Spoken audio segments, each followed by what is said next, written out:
વડોદરાના વિશ્વામિત્રી વિસ્તારમાં બનેલા અપહરણ અને બળાત્કારના ગુનામાં સંડોવાયેલો આરોપી છેલ્લા 8 વર્ષથી ફરાર હતો. આખરે આ આરોપીને ગાંધીનગરથી ઝડપી પાડવામાં આવ્યો છે. વડોદરાના વિશ્વામિત્રી વિસ્તારમાં વર્ષ 2018માં બનેલા ચકચારી અપહરણ અને સામૂહિક બળાત્કારના ગુનામાં છેલ્લા 8 વર્ષથી નાસા ફરતા મુખ્ય આરોપીને પોલીસે ગાંધીનગર નજીકથી ઝડપી પાડવામાં સફળતા મેળવી છે. 15 માર્ચ 2018ના રોજ વિશ્વામિત્રી વિસ્તારમાંથી 2 સગીરાઓનું અપહરણ થયું હતું. પિન્ટુ અને પ્રવેશ નામના 2 શખ્સો આ સગીરાઓને ફોસલાવીને રાજસ્થાનના ઉદયપુર ખાતે પોતાના વતન લઈ ગયા હતા, જ્યાં તેમણે સગીરાઓ પર બળાત્કાર ગુજાર્યો હતો. આ મામલે વડોદરામાં પોલીસ ફરિયાદ નોંધાતા પોલીસે જુદી જુદી ટીમો બનાવી તપાસ હાથ ધરી હતી. પોલીસનું દબાણ વધતા આરોપીઓ સગીરાઓને મુક્ત કરીને પોતે ફરાર થઈ ગયા હતા.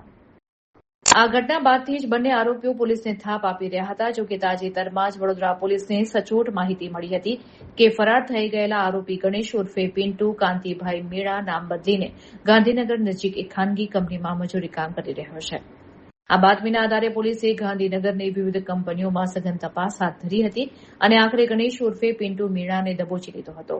લાંબા સમય બાદ મુખ્ય આરોપી ઝડપાતા પોલીસે કાયદેસરની કાર્યવાહી હાથ ધરી છે, જ્યારે અન્ય સહ આરોપી પ્રવેશને પકડવાના ચક્રો ગતિમાન કરવામાં આવ્યા છે.